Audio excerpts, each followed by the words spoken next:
Hey, George, Bentley here. I am a firm believer that walk-in bathtubs are an amazing technology that can help us as we age, but there's a lot of misinformation in the public right now. And one of the most popular videos by a very well-meaning occupational therapist, this is not a malicious, hurtful human being, okay? She really intends to help people. Her name is Maria Lindbergh, but she's got a video she's done on YouTube called 6 Reasons Why Walk-in Tubs Aren't Good for Seniors, all right? And my concern is this is going to mislead a lot of people into thinking that perhaps walk-in tubs are not right for them. Her number one reason is a lack of safety devices around the walk-in tub, and then she generalizes a little bit, but the fact of the matter is any high-quality walk-in tub is going to have integrated safety devices like a grab bar within the shell. She talks about swinging your legs out and standing up. That only relates to an outward swinging, wheelchair accessible type walk-in tub. But the fact of the matter is, it doesn't matter whether it's a shower, a regular bathtub, or a walk-in tub. You absolutely need specific supportive and safety devices and non-slip surfaces available to keep you safe. So this is not a negative relative to walk-in tubs. It's a universal issue that needs to be taken into account in every bathroom. As far as non-slip decals and coatings in a walk-in tub, every walk-in tub I'm aware of has non-slip surfaces on the flooring in places where you might need it. Again, wheelchair accessible transition tubs are not engineered to stand in. The only area that you actually sit on is the seat itself, so you're not standing in those. But a regular walk-in tub is going to have non-slip surfaces in the flooring. If it does not, do not buy that tub. I don't know of any, though, that don't have non-slip flooring in them. And asking questions of the manufacturers, as she suggests, is a good idea no matter what, okay? But that isn't a negative relative to walk-in tubs being appropriate for seniors. It's just not. Use your common sense. Her reason number 2 is not really a reason. Her advice applies to anything, and that is you talk to whoever's installing or creating this environment for your environmental access. Every walk-in tub that I know of, unless they're customized, meaning we can customize the valving, we place everything where it is appropriate and available to the individual based on their needs and their issues. But the industry standard is every tub has a handheld shower. They're generally speaking mounted on the deck of the tub, and we can locate that handheld shower wherever the bather needs it. This is a situation where the contractor or the lady just didn't know what was best for her, and unfortunately, she didn't know that it's a pretty easy fix. Again, I don't know the specifics that she's referring to, but generally speaking, we're going to be able to install the showering and plumbing exactly the way the individual bather needs it. And she's right. You should consult with somebody, a safe bathing technologist, or somebody who understands environmental access before you purchase. Not that you don't purchase because of this. Number 3 that a walk-in tub is not good for you is you freeze. Please, let me tell you, I hear this, I've heard it for years. If your bathroom, when you go into your bathroom, right, you undress and you stand around naked, and she's got an issue with being naked, okay? I mean, I do too. You wouldn't want to see me naked. But the point is, if your bathroom is so cold that you freeze, as she says, while you're sitting in the ambient room temperature, whether you're sitting in a tub while it's filling or whatever, then you need to warm your bathroom. And she points out you can add supplemental heating, which is true. But the main thing is keep your bathroom warm so that you're comfortable no matter what you're doing in there.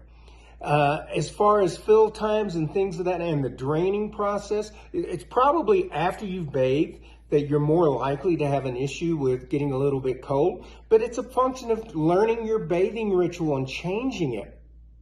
I teach people to do your therapies and do everything health related in your tub. You're soaking whatever you want, and then learn your bathing ritual so that when you start draining the tub, so for example, when I open my drain, that's when I start my hygiene process. I've got it down to a science. I know exactly, wash my hair, do everything, and by the time I'm done, my tub is going gurgle, gurgle, right?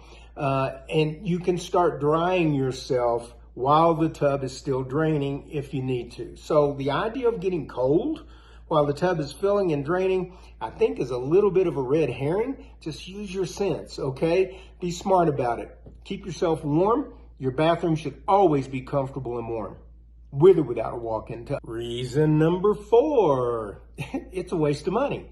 The average cost is $20,000. Well, first of all, if you're going to the big name, high pressure, in-home sales companies that overprice, yeah, $20,000 might be an average cost. But I'm telling you right now, as a general contractor, an aging in place specialist, a certified environmental access consultant, we can install walk-in bathtubs all day long, in most cases for significantly less than $20,000. But to go to a shower, now, I'm a big fan of curbless, we call them zero threshold showers, and that's what she recommends you put your money into instead of a walk-in tub. Yep, you can get into a zero threshold shower, but you are not going to be safe. You are now in a totally open, unsupported environment.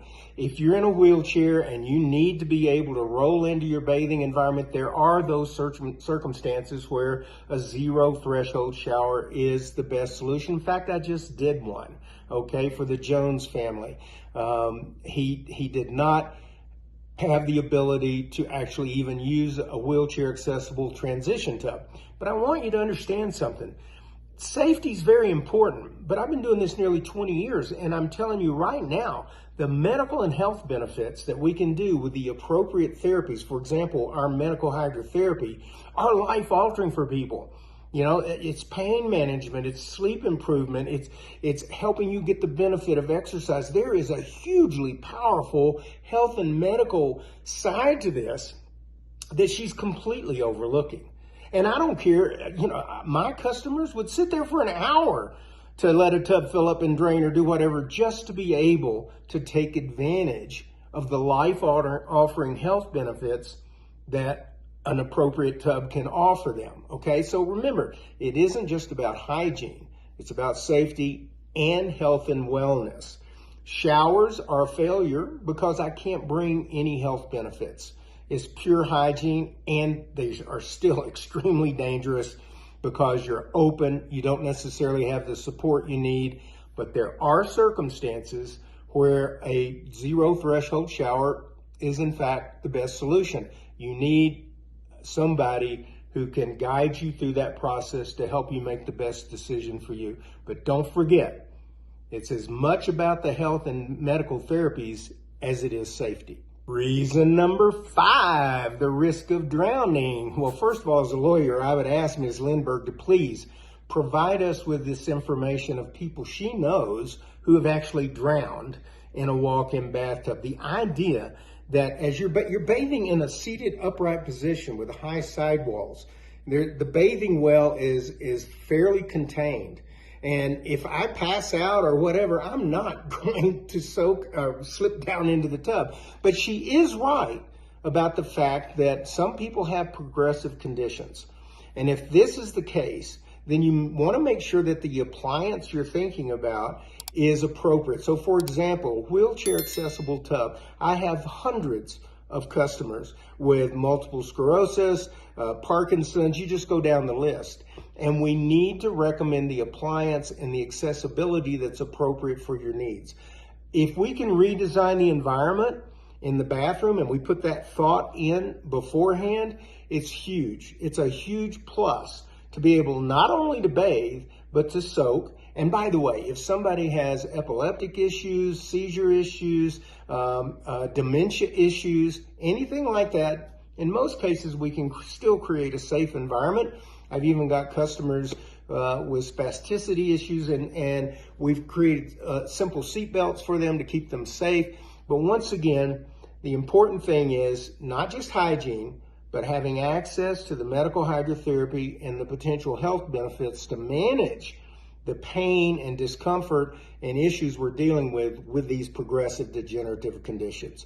I'm not telling you in every single case that a walk-in tub is always the best answer, or a transition tub in those cases. But I am telling you, it's definitely worth exploring the possibility before you just toss it out. You know, toss the baby out with the bathwater, right?